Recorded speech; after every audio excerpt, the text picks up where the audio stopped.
जय श्री राधे।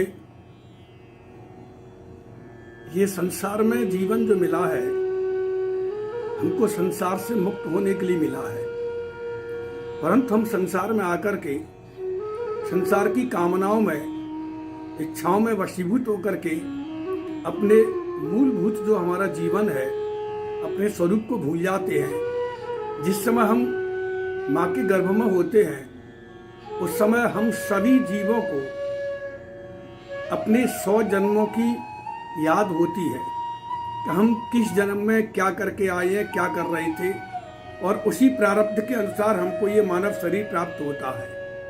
और उस समय हम भगवान से प्रार्थना करते हैं कि हे प्रभु, आप इस गर्भावस्था के कष्ट से हमको बाहर निकालो।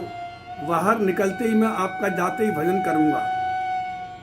कृष्ण त्वदीय पद पंकज पंजरांते अद्वैव वे विशत मानस राजहंस प्राण प्रयाण समय कपवात पित्तई कंठावरोधन विधो स्मरणम कुतस्ते।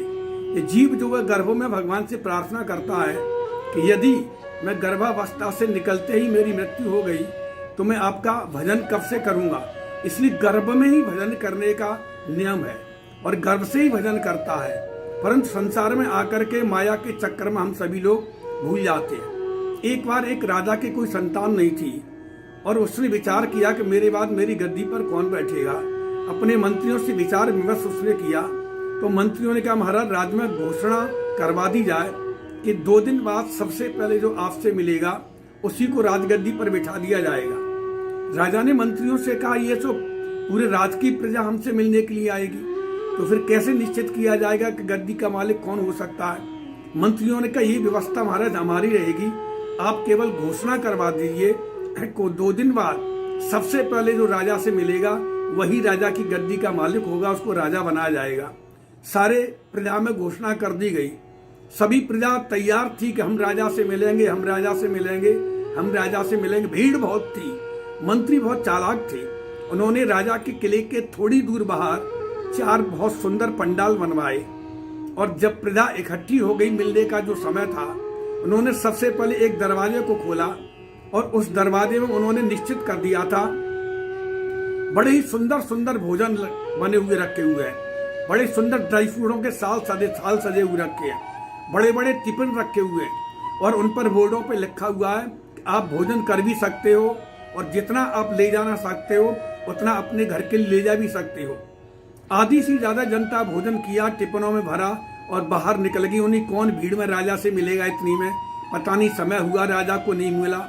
अब आधी जो पब्लिक बची, आधी जनता बची, वो चिल्लाने लगी, हम राजा से मिलेंगे, हम राजा से मिलेंगे। मंत्रियों ने पहले से सारी व्यवस्था कर रखी थी, जो चले गए वो दोबारा अंदर नहीं आ सकते थे, सेना लगा रखी थी। जैसे ही जो चले गए, जो बचे, दूसरा गेट खोला गया तो उसमें उन मंत्रियों ने बड़े बड़े अच्छे कपड़े, साड़ियां, उसके साथ में आभूषण इतने सजा रखे थे, साथ में अटैचियां रखी हुई थी और लिखा हुआ था, आप कपड़े पहन भी सकते हो और अपने घर वालों के लिए ले जा भी सकते हो। उनमें से बहुत सारे पब्लिक ऐसी थी जिन्होंने कपड़े पहने भी और अटैचियां भरी और लेकर के चले गए। गेट बंद कर दिया गया, आगे कोई जा नहीं सकता है और थोड़े से बचे। मंत्रियों ने कहा, अब जो बचे हैं, तीसरा गेट खोला गया। बड़ा आश्चर्यजनक था, उसमें डायमंड के सारे सेट रखे हुए थे, हीरे मोतियों के थाल भरे हुए थे, बढ़िया बढ़िया गाड़ियां लग्जरी खड़ी हुई थी और उसमें लिखा हुआ था कि आप सामान प्रयोग भी कर सकते हो और ले जा भी सकते हो। सभी पब्लिक ने विचार किया, इतना सामान फिर दोबारा कहाँ मिलेगा, राजा मिले या नहीं मिले, क्या होगा। सभी ने अपनी गाड़ियों में, डिग्गियों में सामान रखा और वहां से निकल लिए। केवल एक व्यक्ति बचा। पूरे राज्य में से जो लाखों व्यक्ति राजा से मिलने के लिए आए थे, उनमें से एक व्यक्ति मिला। उन मंत्रियों ने कहा, भाई तुम भी कुछ ले जाओ। कि नहीं, मैं लेने नहीं आ जाऊं, मेरा लक्ष्य केवल यहाँ पर राजा से मिलने का है। मैंने भोजन भी किया है पर मैंने इकट्ठा नहीं किया, मैंने कपड़ा भी पहना पर एक जोड़ी पहना, उसको मैंने संग्रह नहीं किया। मैंने आभूषण भी लिए, उसमें से एक जंजीर ली जो पहन के खड़ा हुआ हूँ, कम से कम राजा से मिलूंगा। और जब उन्होंने बहुत प्रेस किया कि भाई और कुछ ले लो, कि नहीं, मैं यहाँ लेने नहीं आया हूँ, मेरा तो लक्ष्य केवल राजा से मिलने का है। और एक व्यक्ति राजा से जाकर के मिला, उसको गद्दी पे बिठा दिया गया। आगे चल करके सेना ने सारी व्यवस्था कर रखी थी, जो भी सामान लेके जा रहा उससे सारा सामान रखवा जा रहा। उन्होंने कहा आपने तो कहा था कि सामान लेके जा सकते हो, कहा इतनी दूर तक के लिए सामान था, केवल आगे नहीं ले जा सकते हो। अब काले कर्म ईश्वर मिथ्या दोष लगाए, ऐसे ही कोई राजा नहीं है। हम सभी संसार में आकर कोई भोजन में, कोई वस्त्र में, कोई आभूषण में, कोई गाड़ियों में, कोई परिवार में, इन्हीं तक हम सीमित हो जाते हैं। और साधन धाम मोक्ष कर द्वारा पाए निजे परलोक समारा, हम जिसके लिए आते हैं वो काम हम ही अपने जीवन में कर नहीं पाते हैं। इसलिए पुनरपि मरणम पुनरपि जननम पुनरपि जननी जठरे सहनम यही संसारे कृपा मुरारे। इसी प्रकार भगवान को हम दोष देते हैं कि हमारे प्रारब्ध में ये था, प्रारब्ध हम प्रारब्ध पहले करके आए थे, आज भोग रहे हैं। इसी कथाओं के द्वारा हमको समझना चाहिए कि हमारा लक्ष्य क्या है। हम इन मार्गों पे चलेंगे। तेन त्यक्तेन भुंजीता, श्रुति कहती है संसार में उपभोग करो, भोगो मत।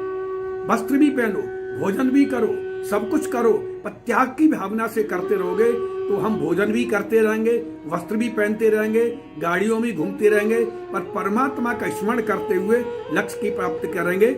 जय श्री राधे।